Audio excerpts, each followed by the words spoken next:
தமிழகத்தின் முதல் தொகுதியான கும்மிடிப்பூண்டியை தன்னகத்தே கொண்டுள்ள திருவள்ளூர் மாவட்டம் 2026 தேர்தலுக்காக தயாராகிவிட்டது. 1997 செங்கல்பட்டிலிருந்து உதயமான இம்மாவட்டம் இன்று 10 சட்டமன்ற தொகுதிகளுடன் அரசியல் முக்கியத்துவத்தை பெற்றுள்ளது. இன்றைய தொகுதி அலசலில் காணலாம் திருவள்ளூர் மாவட்டத்தை.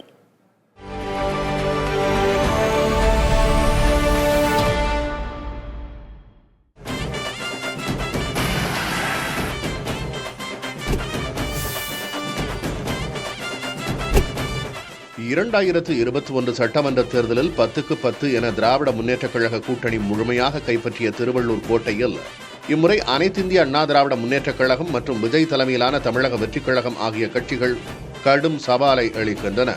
தமிழ் மொழிக்கு அடுத்து தெலுங்கு மொழி பேசும் மக்கள் அதிகமுள்ள எல்லைப் பகுதிகளில் தேர்தல் அனல் பறக்க தொடங்கியுள்ளது.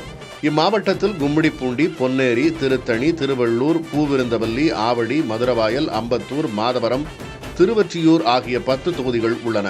இதில் பொன்னேரி மற்றும் பூவிருந்தவல்லி ஆகிய 2 தனி தொகுதிகளாகும். தற்போது 9 இடங்கள் திமுக வசமும் 1 இடம் காங்கிரஸ் வசமும் உள்ளன.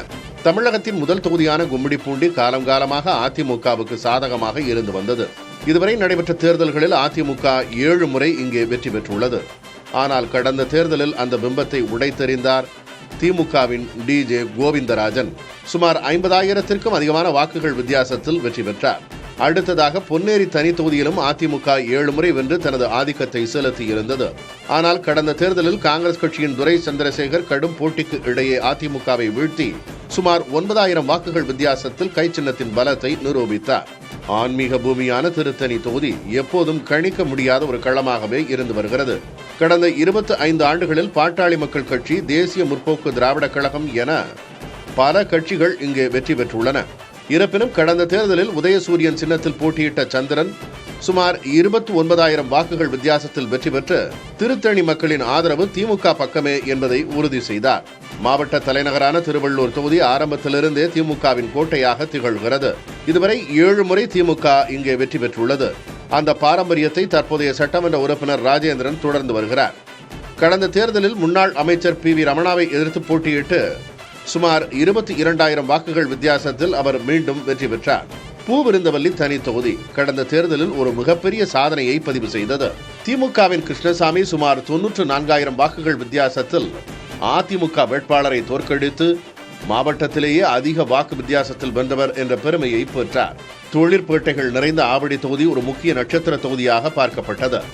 முன்னாள் அமைச்சர் மாஃபா பாண்டியராஜனை எதிர்த்து போட்டியிட்ட திமுகவின் சாமு நாசர் சுமார் 55,000 வாக்குகள் வித்தியாசத்தில் அபார வெற்றி பெற்று ஆவடி தொகுதியை திமுக வசமாக்கினார்.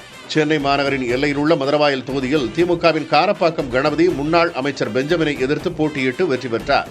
தொழிலாளர்கள் அதிகம் நிறைந்த அம்பத்தூர் தொகுதியில் திமுகவின் ஜோசப் சாமுவேல் தனது சிறப்பான களப்பணியால் சுமார் 42,000 வாக்குகள் வித்தியாசத்தில் வெற்றி பெற்று அதிமுகவின் பிடியிலிருந்து அத்தொகுதியை மீட்டார்.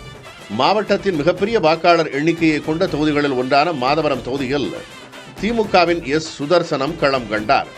முன்னாள் அமைச்சர் மாதவரம் மூர்த்தியை எதிர்த்து போட்டியிட்டு அவர் சுமார் 57,000 வாக்குகள் வித்தியாசத்தில் வெற்றி பெற்று மாதவரத்தில் தனது ஆதிக்கத்தை தொடர்ந்து 2வது முறையாக தக்க வைத்துக் கொண்டார். இறுதியாக திருவொற்றியூர் தொகுதி. இது சீமான் போன்ற முக்கிய தலைவர்கள் போட்டியிட்டதால் மாநில அளவில் கவனிக்கப்பட்டது. ஆனால் திமுகவின் வலுவான அடித்தளத்தால் KP சங்கர் சுமார் 37,000 வாக்குகள் வித்தியாசத்தில் வெற்றி பெற்று திருவொற்றியூர் எப்போதும் திமுகவின் கோட்டைதான் என்பதை நிரூபித்தார்.